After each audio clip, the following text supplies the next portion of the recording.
listening to In the Studio with Fulaniera. I am your host, Fulaniera.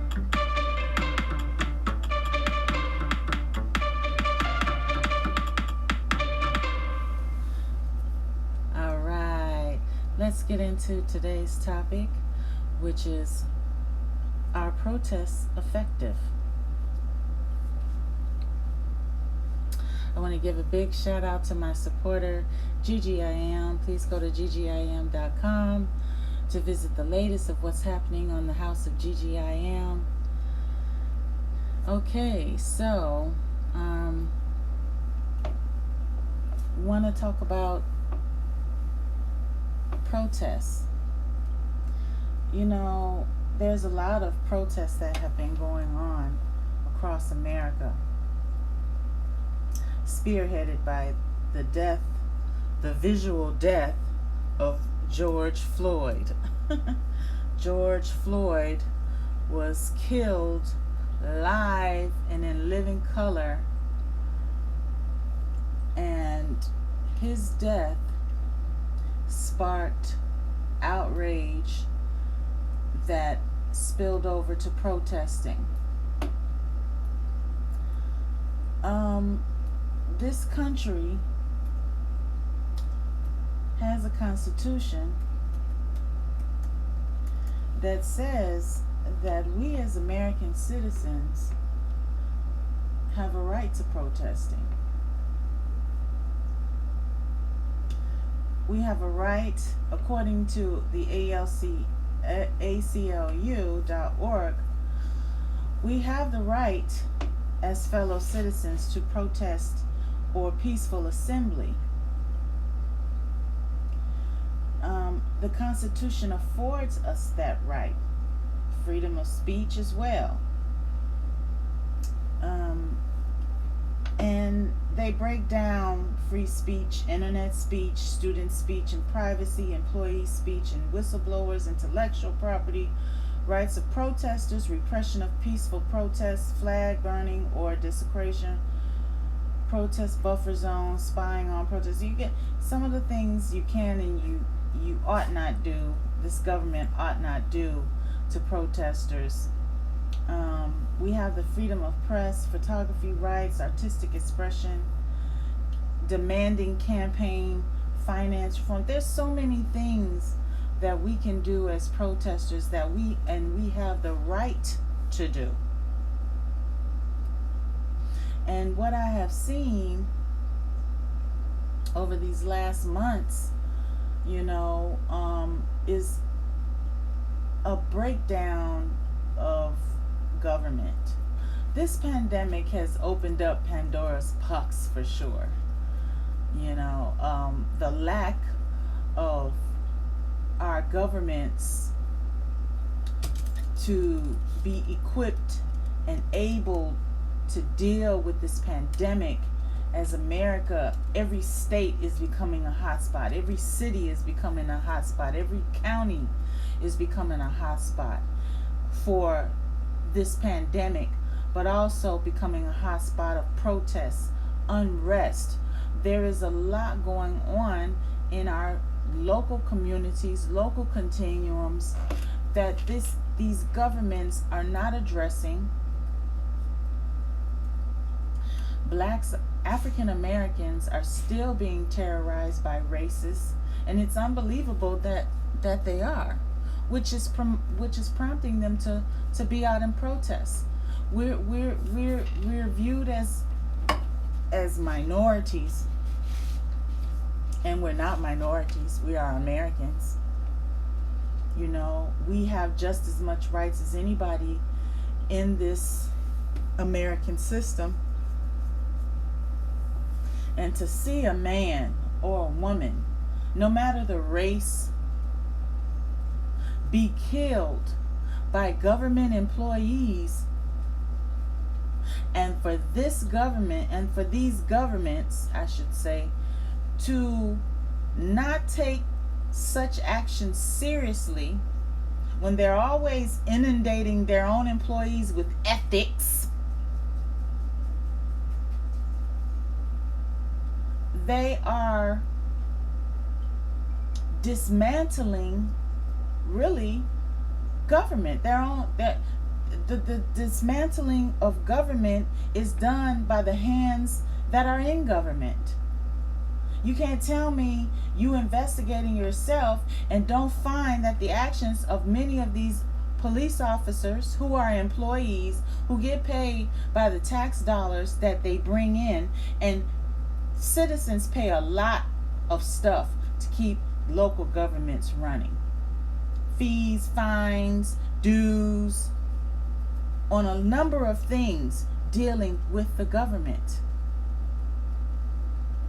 And to abuse protesters is just, I don't want to say ungodly, it's plainly unjust, unjust for governments to abuse protesters. Protesters are out protesting meaningful issues and getting shot in the head, get their eye sockets busted out, get falsely arrested because they're holding up a sign. Gangs of government employees dressed in tactical fatigues as if they're in war in Afghanistan or something. You know, American citizens are grossly mistreated because for raising their voice, for raising the issues that governments should already see. Why are you protecting police officers who kill and violate citizens' rights? Government should not be protecting killers. Miraculously, Mike Brown's killer recently has not been prosecuted. He is free to live his life, and Mike Brown is dead. No one is taking accountability for his death.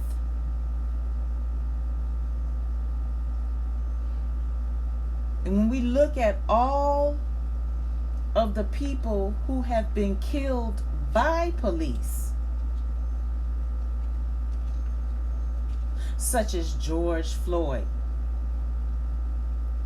George Floyd was accused of passing a $20 bill. That hasn't been proven, but he is dead. His rights were violated. His constitutional rights were violated.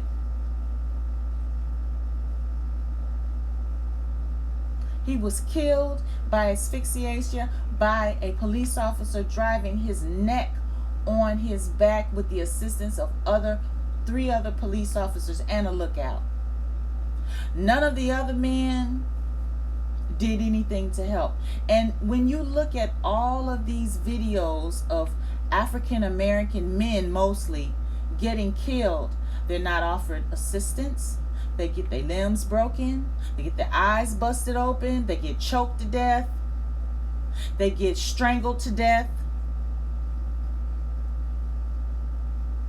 And these governments, like for example, another situation, Philando Castile, he was shot sitting in the passenger seat. He didn't do anything. But he was blasted to death with his girlfriend and his daughter sitting in the car. And then they arrested his girlfriend and his daughter. There's a video out about that. And it's very, very sad. And Geronimo Yanez was not prosecuted.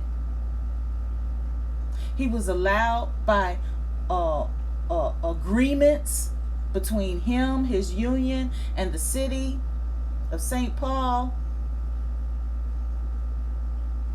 He walked. He wasn't convicted of anything, and the city of St. Paul absolved themselves from any accountability or any responsibility for Philando Castile's death. This is why we protest. This is why we protest on many forms. My podcasting is a form of protest because of the fact that I have a right to speak my voice on issues that are impacting communities across America. And all of these deaths, whether white, black, brown, yellow, because white people do get killed by police. I saw a white guy get shot 15 times somewhere in California or Arizona. They claimed he was brandishing a gun. Turns out it was a BB gun. But did they really have to shoot him 15 times? Why is it? My question is always, why is it that when police come up on a scene, you're 9 times more likely to get shot and killed than to be asked what the situation is about, what's going on? And it's usually by white males who always claim at the end of the day, I fear for my life. But you have military grade weapons, you have high grade tasers, pepper spray, high grade equipment. You're trained for 13, 15, 20 weeks. You're constantly getting in meetings day and night. You carry high grade military style weapons, 9 Glocks, 15 Glocks, AR-15s, and so on and so forth. But you're afraid of your life for someone who's holding a pencil?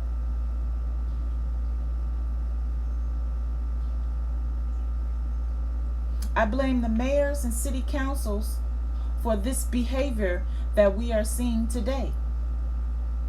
I blame mayors who are do-nothing mayors that don't do anything for citizens. And as far as I'm concerned, the mission of every city, county, and state is null and void because they're not for the people. If they have in their mission, we the people, we are for the people, that is a lie. That is a lie. They are not for the people.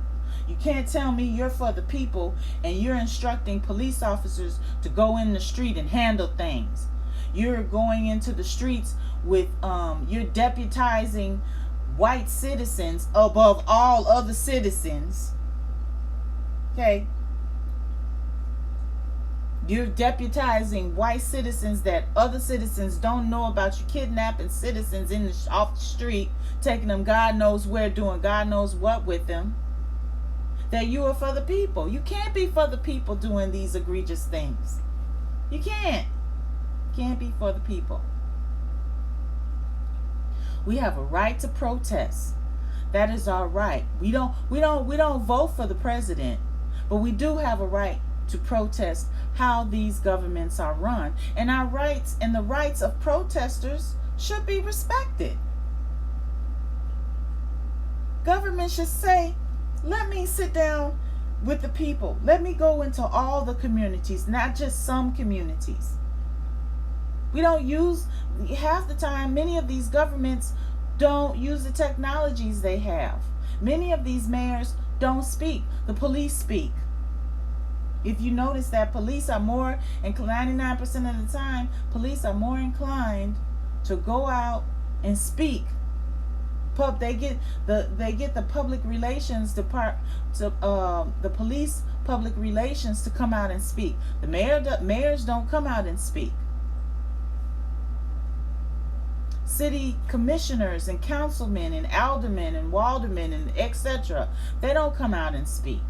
State legislatures, state senators, state Democrats, House of Representatives, they don't come out and speak. They're not speaking. We have to, in these protests, have to ensure that we hold these legislators accountable. Hold them accountable by not voting for them. Making sure that when we do vote, we don't vote for those who have shown and proven that they're do-nothing legislators. Or do some for some and not all. You can't operate a government just for white people. You have to operate a government for all the people. Everyone that has a driver's license or don't, but they do have a driver's license. Everyone that has a voting card. And it's not just white people, it's blacks, Hispanics, Asians, and others.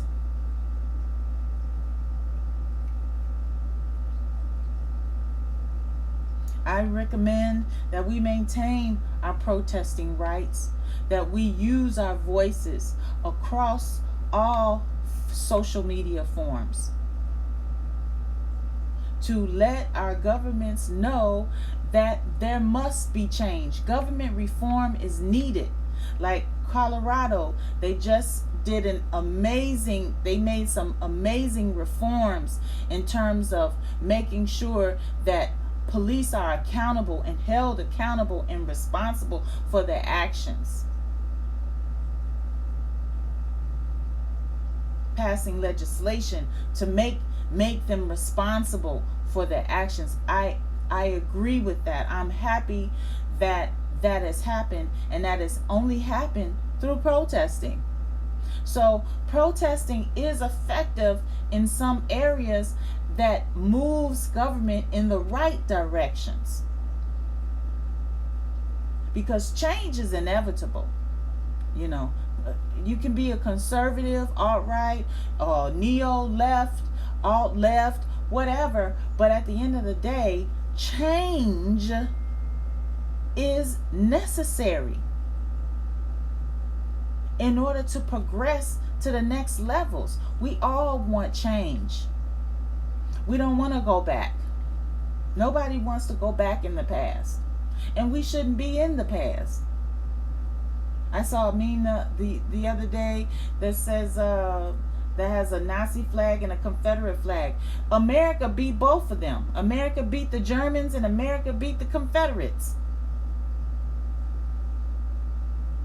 So why are these people still holding value to these type of things? You know, why are white Americans holding value of Germans, German Nazi? You know, why are some Americans still holding value to the Confederacy with the Americans when the Union obliterated them? That's just some of the things that are the reasons why that people are out here protesting. They want change. Protest is about change. Protesters are enacted when there's no change taking place. So we have to get out of our comfort zones to say, hey, government, Mr. Government, Miss Government, we want change. We are tired of seeing the way things are. We must have change. Government reform is necessary, it's valuable, and it is needed. We need change to bring about progress in the country. All right, people, that's my time. You are listening to In the Studio with Fulaniera. I am your host, Fulaniera. And I want everybody to keep up with the protesting, keep up and demanding change in your local communities and local continuums, because that's the only way to move forward. If we don't change, then we're destined to repeat ourselves.